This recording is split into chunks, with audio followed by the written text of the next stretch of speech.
Howdy YouTube, today we're taking a look at the WWE Mattel Elite Series 34, John Cena.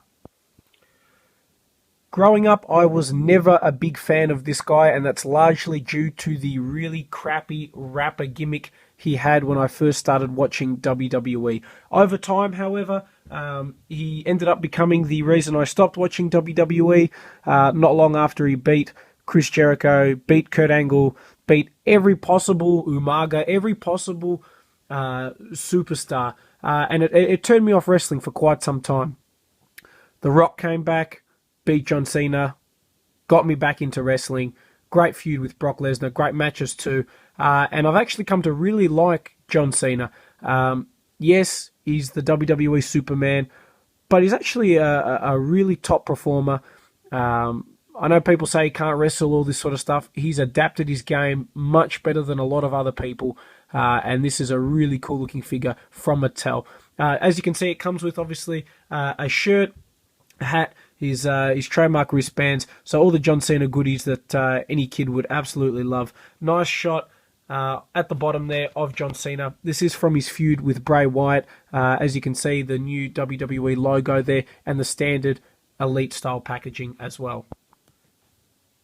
And taking a look at the back of the box, we see a nice shot of John Cena there. It does say that he's got the ring attire from Extreme Rules 2014. Probably not one of my favourite matches, my least favourite in the saga between John Cena and Bray Wyatt. That was a great feud that had so much potential. They had John Cena win at WrestleMania, which I think Bray Wyatt's never been the same since. And then they went to Extreme Rules, where they had the steel cage match, and Wyatt really could have capitalized and got a great win over Cena to just boost his career.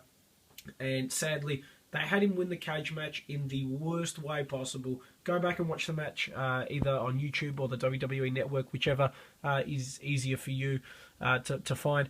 And it was really disappointing. And then he had a great last man standing match at Payback from memory. So a real shame. Rusev's going through the same thing now, where he lost to Cena. And now we're in the feud with Kevin Owens, where Kevin Owens won the first time, which I was extremely surprised by and very happy. But, there's a chance he's going to lose. He certainly lost the second match, and the third match yet to see what happens with that. But still really cool. Obviously, his nickname is the Champ, which is good because I really was not a fan of the Doctor of Thugonomics. Career highlights: WWE World Heavyweight Champion, US Champion, Tag Team Champion. So he's the number one guy in WWE, and to his credit, deservedly so. Signature move, obviously, the attitude adjustment. 251 pounds. He doesn't look like it because he's so tank and capable of great feats of strength, but he's actually bigger than a lot of UFC heavyweight fighters, which is something actually really incredible. 6'1", and then debuted in 2002. Other figures in the set, of course, my man Rusev, Paige, which is a fantastic figure as well, comes with the NXT and Divas titles, Hulk Hogan, Bad News Barrett, and Doink the Clown. So let's get John Cena opened up and out of packaging. Okay, and here we have John Cena opened up and out of packaging. And I have mixed feelings about this figure. I'll bring it forward so you guys can take a look at the face. Honestly, it's not the best John Cena face sculpt that we've gotten. A lot of the John Cena figures, especially as of late, have been giving us this angry, sad-looking Cena head, and I'm not sure why. Just for comparison, I'm going to bring in the other John Cena figures. You can see that they're all very different. This is a much younger John Cena before he had the military-style cut to the same extent that he has now. But my favourite would probably have to be the Walmart exclusive entrances John Cena. That's probably my favourite face sculpt. If I'm honest, I'm really not a big fan of this particular one, or in fact this one. To me, something about the way the jaw's sculpted, or maybe it's just the sad face. I'm not sure. There's something about that doesn't just jump out at me as a really good John Cena face sculpt. But still, the rest of the figure is pretty cool. So moving through, looking obviously at the rest of the the head there. He's got the standard John Cena style haircut. He does come with his trademark dog tags, which are removable, of course.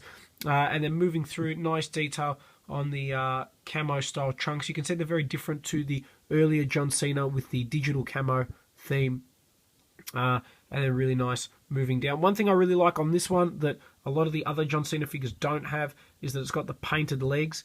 And I'll show you something else that really annoys me about the other John Cena figures, especially as of late, that this one fixes. Okay, so taking a look at the articulation. John Cena's got a ball-jointed head, ball-jointed arms, swivel bicep, bend at the elbow, standard wrist articulation. He's got the Elite ab crunch, which is really cool. Swivel waist, and one thing I actually really like on the waist is that normally he wears his shorts a bit higher, and that actually comes through on this particular figure. The belt is a little disappointing that they didn't put the silver buckle there. They just painted the whole thing black. It looks a little sloppy, but otherwise not too bad. He's got the standard ball-jointed legs, swivel in the thigh, double bend at the knee. There is no swivel, and then the standard ankle articulation. Now, one of the things I really love about this one that bugs me on the other John Cena figures, especially as of late, and I'll try and zoom in, and apologies because the lighting at the moment is really bad. Hopefully, and I don't think it will come across on camera, but what they've done with the other John Cena figures lately is they've painted the skin color a different color to John Cena, and hopefully that comes across there. And it really ruins the figure because it just looks cheap, I think, at least with the pants side of things. So that's a real shame and something that really bugs me.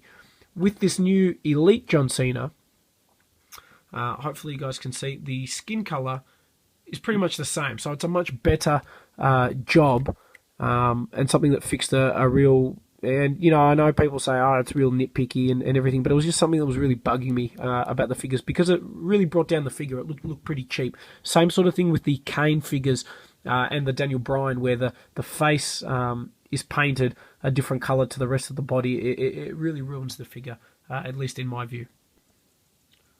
Okay, now in terms of accessories, John Cena comes with, obviously, his trademark dog tags. He comes with his trademark Never Give Up wristbands, which is actually cool. It's made out of like a soft rubber kind of material, so you can literally just slide it on like so, which I think is really cool. I think that's an awesome... it's like a silly accessory where, as you can see in all the other ones, they just paint it on. But I actually don't mind that. I think that's pretty cool. And then he does come with some merch. A You Can't Stop Me t-shirt.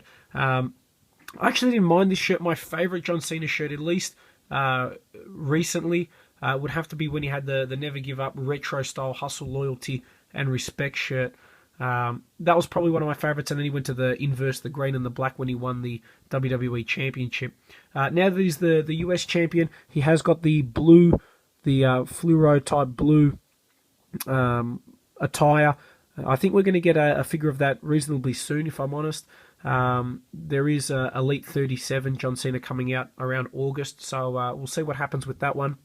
But the shirt is pretty much made out of cloth material and attached with Velcro. And the final accessory is, of course, the You Can't See Me John Cena hat, which slots on top nicely like that. Honestly, with all his gear on and everything, it's a freaking awesome figure. Like, that's... I don't want to say definitive John Cena because they'll release hundreds of these guys over the years, and they will continue to. But in terms of, like, just a John Cena figure, he comes with the hat, the shirt, the wristbands, or armband, I should say, the dog tags, just every possible... thing you would want in a complete John Cena figure, and you've got that right here. So I love it. I know the face I wasn't a fan of. When you put the hat on, it actually looks pretty awesome. So I'm actually really happy with the way he turned out. Just for comparison, I'll bring the John Cena from around WrestleMania and Elimination Chamber, that time frame. You can see obviously the differences. Much more happy Cena compared to a much more focused and intense John Cena. They both got the same fluoro green wristband, but obviously the latest shirt. What I love too is the accessories are all interchangeable, so you can pretty much slot the hat on any John Cena figure. It doesn't work as well, I found, on the other ones. Same with the shirt and with the dog tags and everything. So just great, even in terms of accessories. Even if they bring out a later John Cena or something like that, you can still use the hat, you can still use the shirt. So I really love this particular figure. And I think Mattel did a really good job. I don't know what else to say. And finally, one of the things I love most is that you can set this guy up with the best of 2014 Elite Bray Wyatt, which is another amazingly brilliant figure. You can have him with the Wyatt family. You can reenact some of their great matches and just great display pieces. So hopefully you guys have enjoyed this review on the awesome WWE Elite Series 34 John Cena.